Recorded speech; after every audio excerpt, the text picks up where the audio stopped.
नमस्कार, मैं हूं मनोज मानस। हमारी खास पेशकश में आपका स्वागत है। और सबसे पहले हम बात कर रहे हैं ठंड है प्रचंड की। उत्तर प्रदेश के कई इलाकों में सोमवार सुबह घना कोहरा छाया रहा। विजिबिलिटी भी कम होने से लोगों को काफी परेशानी का सामना करना पड़ रहा है। लखनऊ, कानपुर, अमेठी, प्रयागराज, देवरिया, अयोध्या और बहराइच समेत कई शहरों में सुबह काफी कोहरा देखने को मिला, जिससे तापमान में भी गिरावट देखा गया है। वहीं अधिकारियों ने घोषणा की है कि और घने कोहरे के कारण उत्तर प्रदेश के कई जिलों में स्कूल बंद रहेंगे। आगरा, गोरखपुर, लखनऊ, मथुरा और गाजियाबाद में जिला प्रशासन ने छात्रों के स्वास्थ्य और सुरक्षा को प्राथमिकता देते हुए सर्दियों की छुट्टियां बढ़ा दी हैं। भीषण ठंड के कारण कई इलाकों में तापमान 6 डिग्री सेल्सियस तक गिर गया है। तो पूरा उत्तर भीषण सर्दी की चपेट में है। घने कोहरे से वाहनों की रफ्तार थमी ही है, लोगों की जिंदगी की रफ्तार भी थम गई है। यूपी में कड़ाके की ठंड का दौर जारी है। लोग घरों में दुबक कर बैठे हैं, अलाव का सहारा ले रहे हैं। कामकाजी लोग घर से निकलते जरूर हैं, लेकिन सर्दी जो है वो सितम ढाती नजर आ रही है, उनकी दिनचर्या को प्रभावित कर रही है।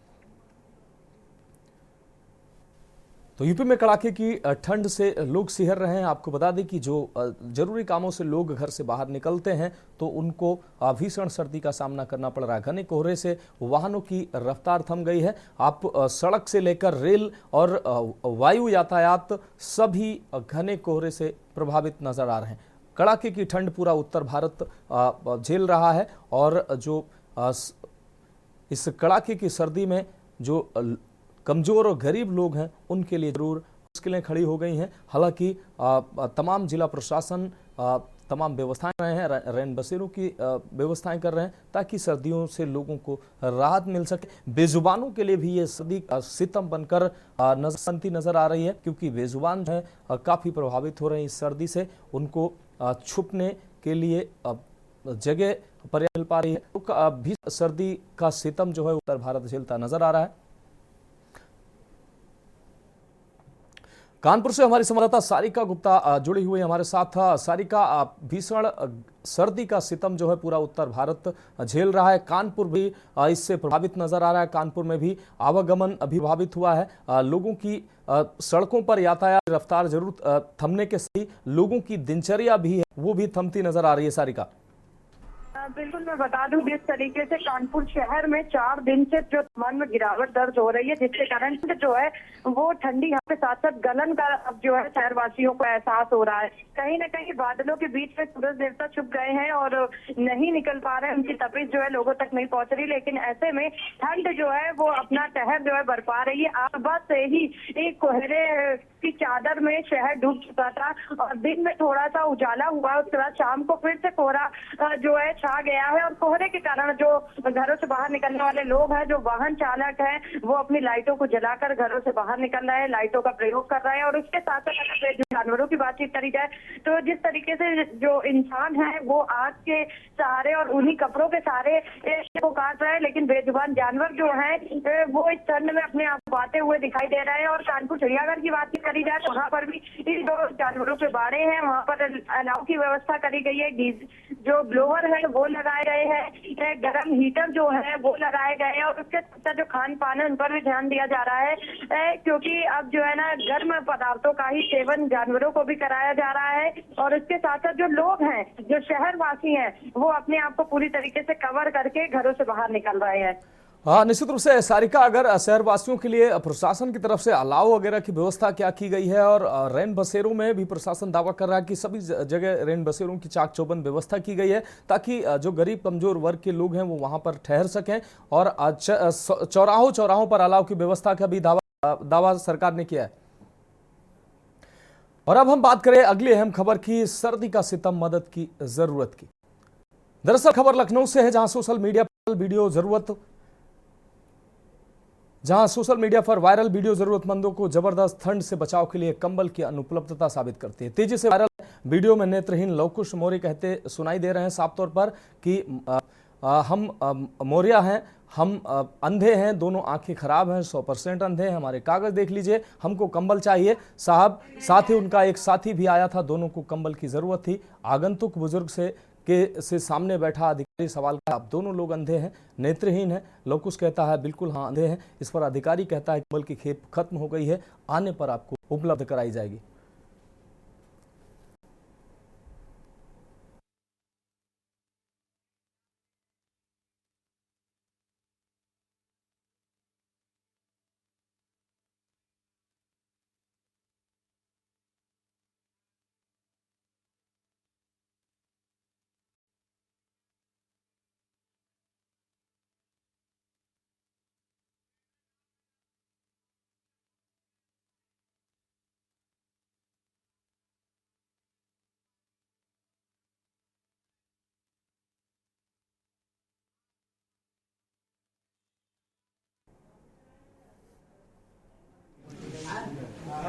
नाम है लवकुश मौर्य है।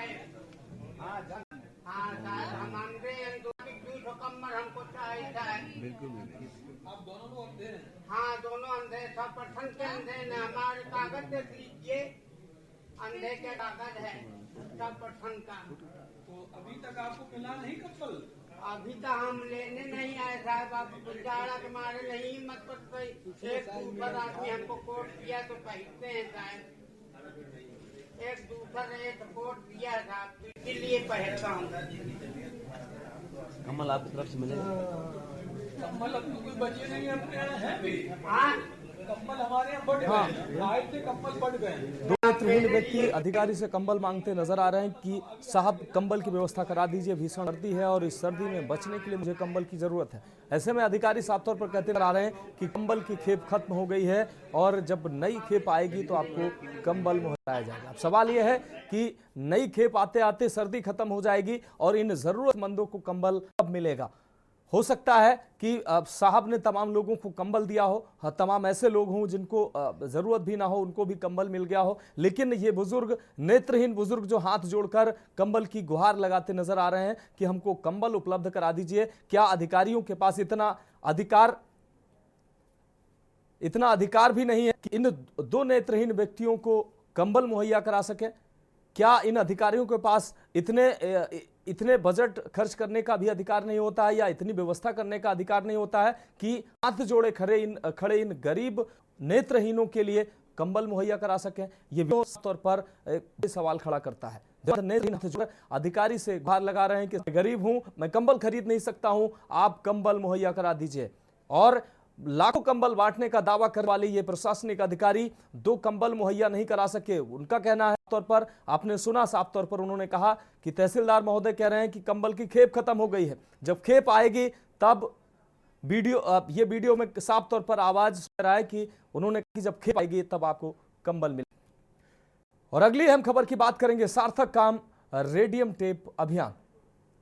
दरअसल खबर सहारनपुर है, जहां हिंदू योद्धा परिवार संगठन ने घने कोहरे के मद्देनजर तमाम स्थानीय चौराहों पर रेडियम टेप लाया है। संगठन के संस्थापक चौधरी विश्व सिंह कंबल ने लोगों से कोहरे के मौसम में सुरक्षित घरों तक पहुंचकर धीमी गति से सार्वजनिक गाड़ियां चलाने की अपील भी की है। उन्होंने कहा कि सभी के दीर्घ जीवन कामना करती है, इसलिए रिफ्लेक्टर टेप लगाए गए हैं। संगठन की महिला मोर्चा वर्षा पारा ने बताया कि नोगाजा पीर राकेश केमिकल चौक, विश्वकर्मा चौक, दीवानी कचहरी, कलेक्टर चौक, हसनपुर चौक व कोटपुल आदि स्थानों पर रिफ्लेक्टर लगाए गए हैं। सर्दियों पर आमतौर पर आप देखते हैं कि कोहरे की वजह से तमाम दुर्घटनाएं होती हैं। इन रिफ्लेक्टर टेप में ये विशेषता होती है कि दूर से ही जैसे इन पर रोशनी पड़ती है वैसे ही ये दिखने लगते हैं। इससे अंदाजा लगता है कि सामने आखिर क्या कुछ निर्माण है, क्या है, तो दूर से ही दिख जाता है। रिफ्लेक्टर टेप लगाने वालों में निशांत गुलाटी, शिवम कौशल, निधि धीमान, राम शर्मा, निर्भय शर्मा, अनुज बत्रा, कुमार अर्पित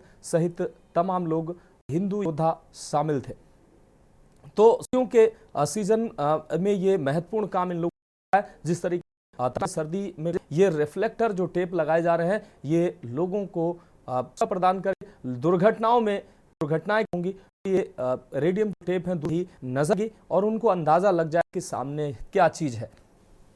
तो ये महत्वपूर्ण आज हिंदू योद्धा परिवार द्वारा जो कि घना कोहरे के कारण जो 2-3 दिन से कोहरा जो है पड़ रहा है, जिसके कारण विश्वकर्मा चौक और अपना बड़े अस्पताल का जो चौक है वहाँ पर हमने खुद अपनी आंखों से रात के करीब 2 से 2:30 बजे के आसपास वहाँ पर जो है 2 एक्सीडेंट देखे हैं। जिसके बाद हिंदू योद्धा परिवार के सब कार्यकर्ताओं ने ये फैसला लिया कि जितने भी चौराहे हैं शहर के अंदर उन पर रेडियम रिफ्लेक्टर लाने का कार्य किया जाएगा, ताकि किसी की ज़िंदगी जो है इस बहाने से बचाई जा सके। क्योंकि उन लोगों का कोई घर पर इंतजार कर रहा है, उनके कोई अपने इंतजार कर रहे हैं। और आप लोगों के माध्यम से मैं कहना चाहता हूँ कि कृपया करके अपना वाहन आराम से चलाएं।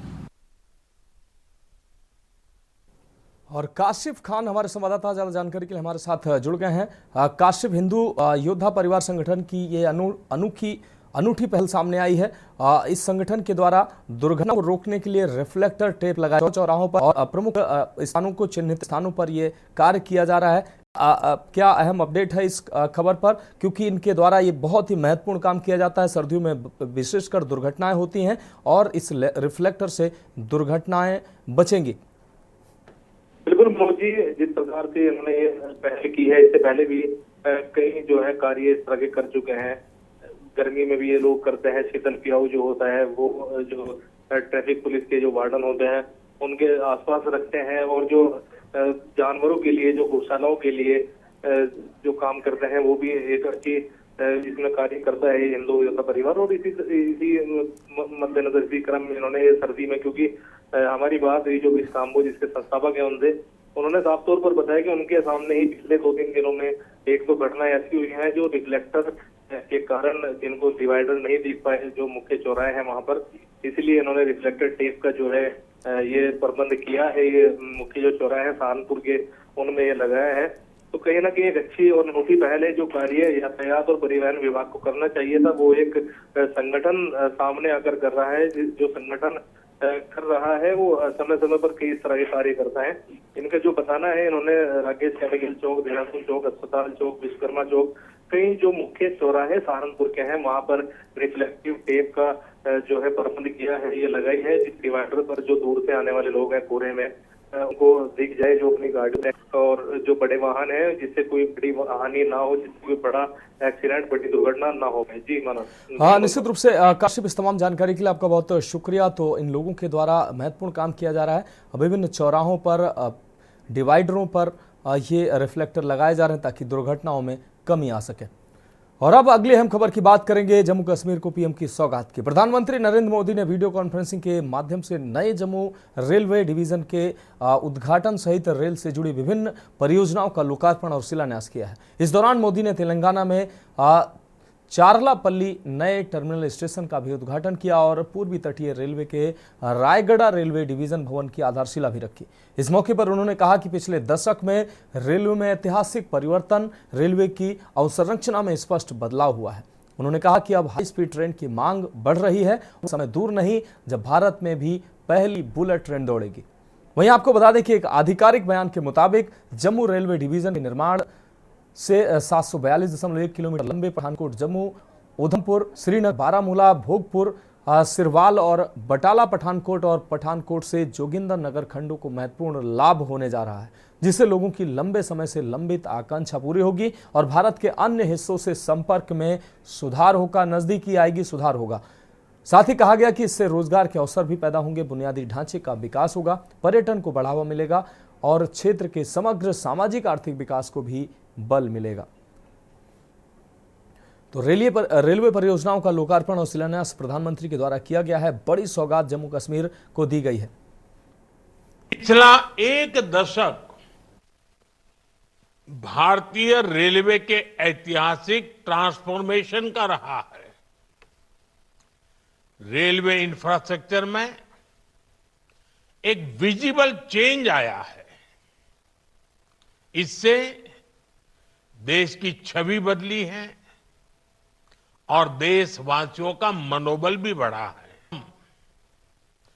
4 पैरामीटर्स पर आगे बढ़ा रहे हैं। पहले, रेलवे का इंफ्रास्ट्रक्चर का मॉडर्नाइजेशन।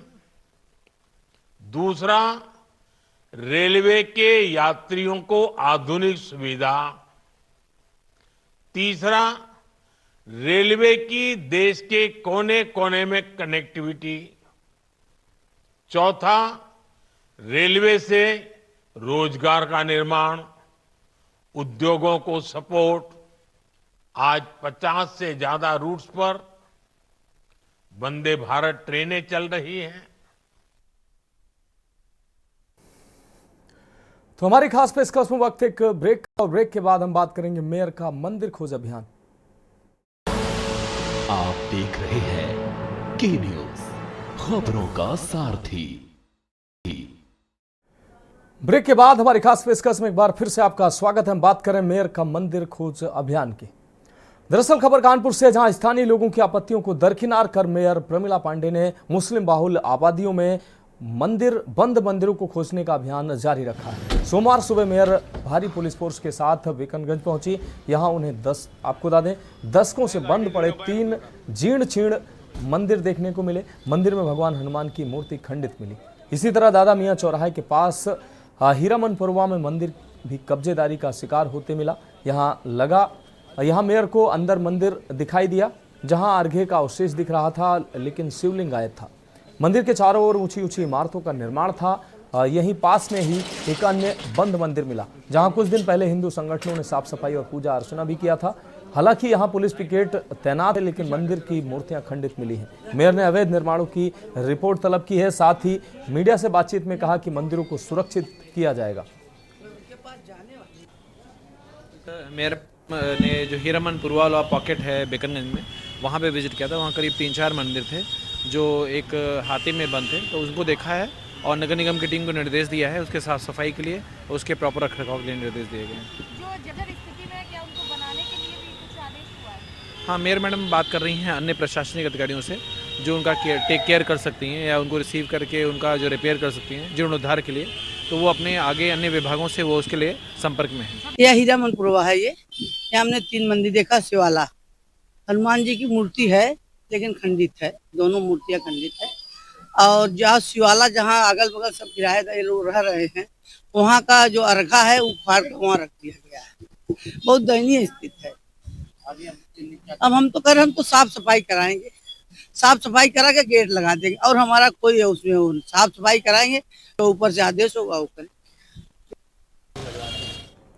और इस खबर पर ज्यादा जानकारी के लिए हमारी संवाददाता सारिका गुप्ता हमारे साथ जुड़ गई हैं। सारिका, मेयर प्रमिला पांडे का मंदिर खोजो अभियान लगातार जारी है। आज फिर वो शहर के मुस्लिम बाहुल इलाके में निकली और वहां पर उन्होंने जीर्ण शीर्ण मंदिरों के जीर्णोद्धार की बात कही और उन्होंने यहाँ पर जो भी मंदिर है वहाँ साफ सफाई की बात कहकर उन्होंने कहा कि आगे जो भी हमें आदेश होगा वो काम करेंगे।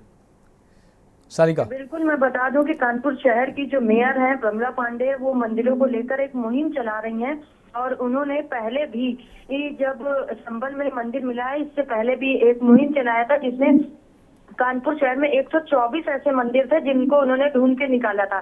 अब उन मंदिरों को दीवारी से उन जगह जा रहे हैं जो मुस्लिम बहुल इलाके हैं।